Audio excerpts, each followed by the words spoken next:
দিন পর আপনাদের সাথে একটা রেসিপি শেয়ার করতে আসলাম। রেসিপিটা হচ্ছে পাবদা মাছের সর্ষে পোস্ত দিয়ে ঝাল। পাবদা মাছগুলো ধুয়ে আমি নুন, হলুদ এবং কাঁচা সর্ষের তেল দিয়ে মাখিয়ে রেখেছি, কারণ আঁশছাড়া মাছ বিশাল ফাটে।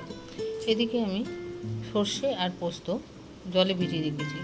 আমি কালো সর্ষে খুব একটা খাই না, সেই জন্য এখানে সাদা সর্ষে আর পোস্ত প্রায় 10 থেকে 15 মিনিট ভিজিয়ে রেখেছি, ভিজিয়ে ছেঁকে দিয়েছি। এদিকে আমি কড়াইতে তেল গরম করতে দিয়েছিলাম। তেল গরম হয়ে গেলে আমি মাছগুলো ভাজবো।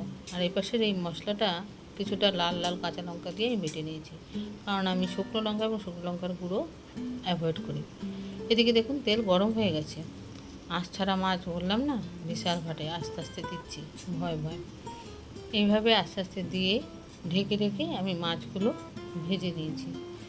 আপনাদের সাথে অনেক দিন আমার রেসিপি শেয়ার করা হয়নি, অনেক দিন পর আপনাদের সাথে একটা রেসিপি শেয়ার করলাম।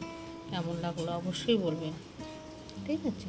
দেখুন, কথা বলতে বলতে আমার প্রত্যেকটা মাছ ভালোভাবে ভাজা হয়ে গেছে।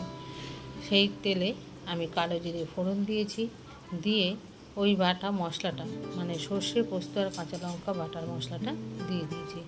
সাথে দিয়েছি আমি হলুদ এবং নুন, দিয়ে ফ্লেমটা একটু মিডিয়ামে রেখে আমি ভালোভাবে কষিয়ে নিয়েছি। তেল ছেড়ে যাওয়া পর্যন্ত কষিয়েছি। প্রত্যেকটা তরকারি কষানোর ওপরে নির্ভর করে কতটা টেস্টি হবে। ভালো করে কষিয়ে নিয়ে তেল ছেড়ে যাওয়া পর্যন্ত অপেক্ষা করে জল দিয়েছি। জল দেওয়ার পর তরকারিটা ফুটে আসলে আমি মাছগুলো দেবো। আচ্ছা বন্ধুরা, অনেক দিন আমি ফেসবুকে এরকম রেসিপি ছাড়িনি, তাই আজকে রেসিপিটা কেমন লাগলো আমাকে অবশ্যই জানাবেন। দেখুন, তরকারিটা ফুটে আসার পর মাছগুলো দিয়েছি। মাছগুলো দিয়ে ফুটে এসে ভালো করে শুকিয়ে যাওয়ার নামিয়ে নিয়েছি।